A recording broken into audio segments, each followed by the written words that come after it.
under the 2001 Mental Health Act to 2018, Section 16(2) as amended. That meant I was signed over to the state. So I was. I had a tribunal after 21 days where you have a lay person, you have a law person, and you have an independent psychiatrist. I got the list of all the solicitors on the panel. I picked Mary Ford, but they wouldn't accommodate her. Most people just take whatever solicitor they bring into them, but I said no, I want to pick one off the panel. I'm entitled to pick anyone off the panel. I read up the law on it and I saw that I was entitled to pick anyone off the panel. Anyone that I picked myself, they wouldn't accommodate them. So they brought in this fella, Tony O'Brien, and I knew that this man wasn't working for me. I knew very well. I went into the tribunal and I had two witnesses. Now there was Dr. Tighe, there was my two witnesses, there was myself, and there was my solicitor. Then there was the Mental Health Commission. What a big joke and a waste of taxpayers' money as well. Now they're set up for the individual. They're all getting paid off the one bat, so they weren't going to go against anyone for me. They put me on medication and everything against my will. So they didn't. They told me if I didn't take the medication that they'd inject me. So I said it was best to take the medication because I knew what was in the medication. Because they were going to do it either way. They own me. They actually own me. Now most people in there, 3 people tried to commit suicide while I was inside there, and they were all left out before me. They knew I wasn't a danger to myself or anyone else.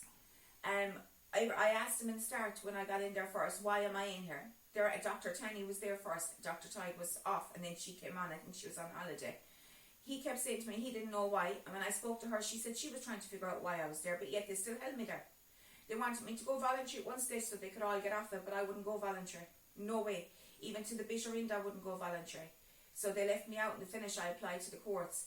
Sienna is the one that's kind of over the mental health, and she's meant to help you with anything to do with the mental health. The very minute I applied to the courts, she wouldn't help me no more.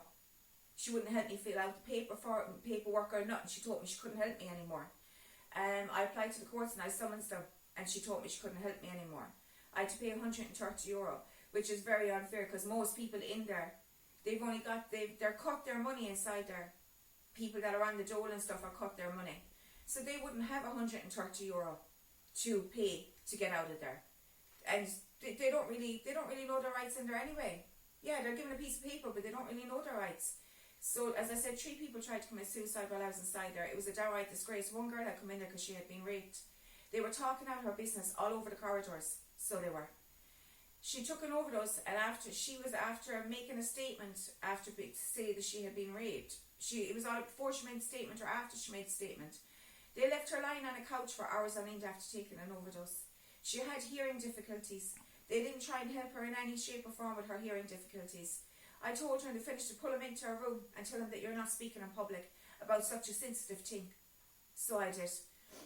It was a downright disgrace inside there, an absolute downright disgrace.